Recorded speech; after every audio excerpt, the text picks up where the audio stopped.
In today's episode, we talk to Alex in Books. Alex in Books has over 100,000 followers on Instagram and is such an inspiration for book nerds like me. Hey everyone, thank you for joining. I'm interviewing Alex from Alex in Books. Alex has written a book and he talks about books. So Alex, can you tell us more about you, please? Sure thing. So thank you for having me on.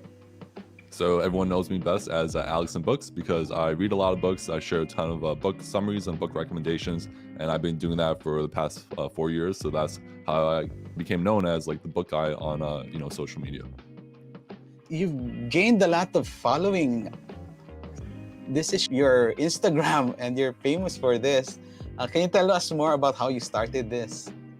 Sure. So I was reading all of these great books, and I figured I want to share what I'm learning and also what I'm reading with other people, because I'm already doing the work of reading the book. I might as well take the extra step to like share and post about it. So I started sharing like the book summaries and like my favorite quotes on Instagram, and they did really well. And it was also a great way for me to review what I learned. So like whenever I want to like kind of review a book, I could just go on my Instagram post, click on it, and I'll see like my most important like lessons or quotes. So it seems like a win-win situation where people get book reviews, and I get to share like what I'm reading and what I'm learning and then enjoying with other people. Yeah, so what's your journey like creating this big following in social media and getting all these fans, book fans? What's the journey like? Yeah, so it's actually been a really like long and arduous journey. It's been like a 4-year process, and really what it comes down is to consistency. It's like posting 3 to 5 times a week, every week. And then been times like sometimes the Instagram growth has been great, and like I gained 10,000 followers in 1 month, and then other months, and especially in the beginning, it was like super hard where it took me like 2 years just to get to 10,000 followers.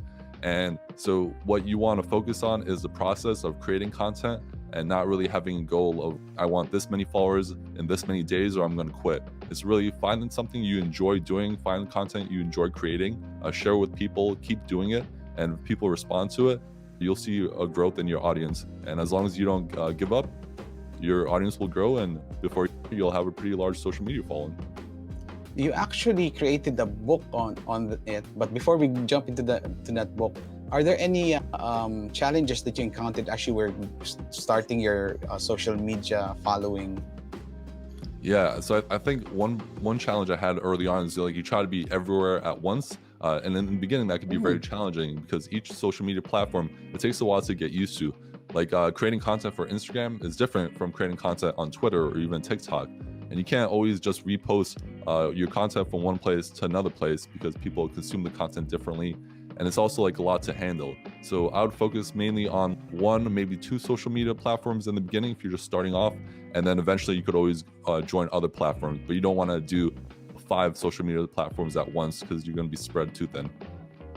So now with your following, the huge following that you had, you now created this. The Alex Books actually now has a book, and this is your book, The 12 Universal Laws of Social Media Creation. Can you tell us about this book? What inspired you to write this book?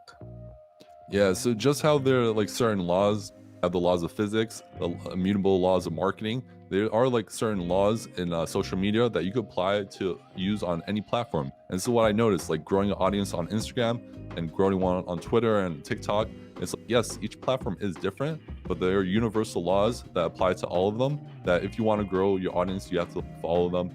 And yeah, you could apply these laws to grow on any social media platform. So what are the big lessons or takeaways that you're sharing here in this book? Yeah.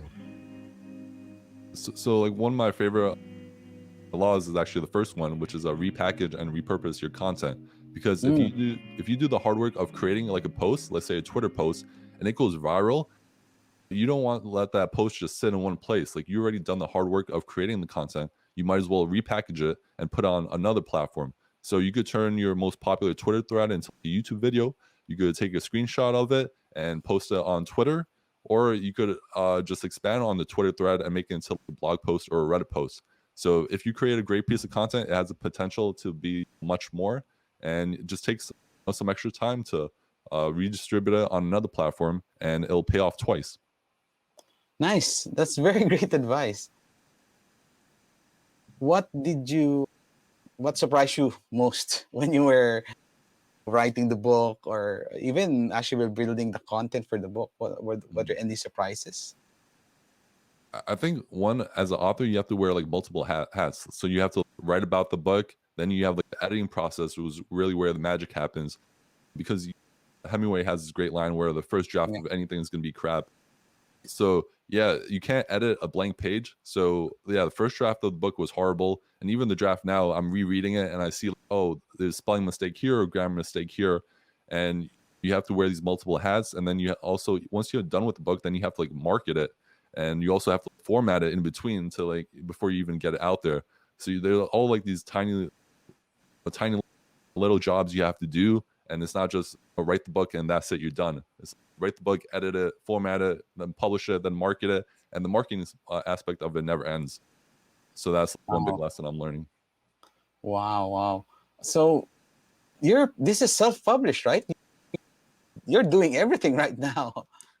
Yeah, so that's the great thing about Gumroad. You could upload your PDF file and you could self-publish anything you want. And yeah, it's a pretty great time we live in, where you don't have to get like a book agent and then a publisher and go through that whole route. So let's talk about what's your life like now. Even before, were you building your following? What was your life like when you were building your following, or what was your life like just as you were publishing your book? So with the book, I would always try to take maybe an hour or two each day to try to start writing on it, because you really want to tackle like the hardest part of the day, like early on, and while you have the most focus. And because I run like Alex and Books, so a lot of my time is spent reading, and then a lot of the time is spent creating content. So whether it's like creating Instagram posts or Instagram reel, writing Twitter threads about books, or sharing like reading tips. And then I also have a podcast called Reader's Journey, where I like interview authors, and then editing that and posting on YouTube. So just all things involving books and creating content around it. Yeah, you're such an inspiration to people who are reading books. Yeah. So what you've done is amazing, and you've been editing everything yourself, and you've encountered a couple of challenges along the way. And so now, what are you preparing for? What's next? What's coming? So right now it's really just doubling down on the ebook. So I'm going through it now. I got it out to early readers. It just came out last week, so got it out to readers. So waiting to hear their feedback. A lot of the feedback has been positive, so that's been wonderful. And just any critique or any advice people have about the book, gonna implement that. Also, yeah, maybe hiring someone to like edit it and like just give it a more professional look, and just adding more to it, making it better, and then just sharing it again, and hopefully getting it out to more people. You are actually one of my classmates in On Deck Course Creators, and are you planning to make this into a course as well, or what's your idea? Is this something that's, aside from you publishing the book, are you also creating content for courses for this? That's definitely one idea that came to mind. Right now, I'm focusing on my course I'm developing for On Deck. It's called The Art of Reading. It's all about teaching people how to find great books, how to develop a reading habit, how to get the most out of their books. So that's my main focus now. But definitely a possibility to turn this into a course, and that would be a fun project as well. All right, that's great. And then I guess a couple of final questions for you. Any anecdotes or funny funny stories as you were going through building up your social network and writing your books that you'd like to share? Anything that comes to your mind? Yeah, I think a funny story. I think if you've been creating content for a while and you develop an audience, you might be surprised like who like following you. Like on my Instagram, the couple like podcasters that I look up to that follow my Instagram, and I just think, oh wow, that's so cool. This person I admire and look up to, they're following my account. Or recently, like a big podcaster, he shared one of my posts and he tagged me, and I was just so surprised that this person just happened to see my content. There's so much to share. So I think that's one of the wonderful aspects of creating content, is you never know who might enjoy it, who you might be able to network with, or maybe even become friends with. So it's super cool just to create content and connect with people online. This is nice. You have actual physical books that you're.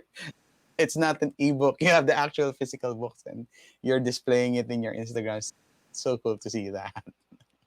Yeah, that's one of my favorite parts. Like I do enjoy reading an ebook and an audiobook, but it's hard to share those on social media. So I usually have like the print copy of the book that I share and take pictures with to share on Instagram and other platforms. Yeah. Any favorite book that you're reading lately? What's the last book you read? So I'm still making my way through it, but it's called The Daily Stoic by Ryan Holiday. So been loving that book, and the pretty cool thing about it is like you only have to read a page a day. So each page you have like a Stoic quote and like a lesson about it. So it's a great book that you could read one page out a day, and it's super valuable information. Nice. That's great. How can people find you? How can they find your books? Yeah, so if you just search for Alex and Books on Instagram, Twitter, TikTok, YouTube, and the book is on Gumroad, and I also just shared about it on my social media pages. But if you just go to Gumroad and you search for 12 Universal Laws of Social Media Creation, you'll be able to find it there. Yeah. So look for this ebook, everyone, and then follow you, of course, on Instagram, Alex and Books, and also on Twitter. This is how your links look like. What's next for you after this? So just keep doing what I'm doing. Keep reading books. Keep creating content. Try to grow Alex and Books as big as possible, and just writing more books too. One of the reasons I want to develop a big social media following is because I knew one day I want to write a book. And writing a book is only one step of the process. You also need to be able to sell it and market it, and having a big audience definitely helps with that. So definitely the goal is just keep growing the audience, keep creating great content, and keep writing helpful books that people enjoy reading, and inspire more people to read books at the end of the day. Okay, that's great, Alex. Thank you very much. Thank you for taking the time to join this chat, to chatting with me. And until next time, thank you very much. Thank you so much for having me. It's been great talking with you.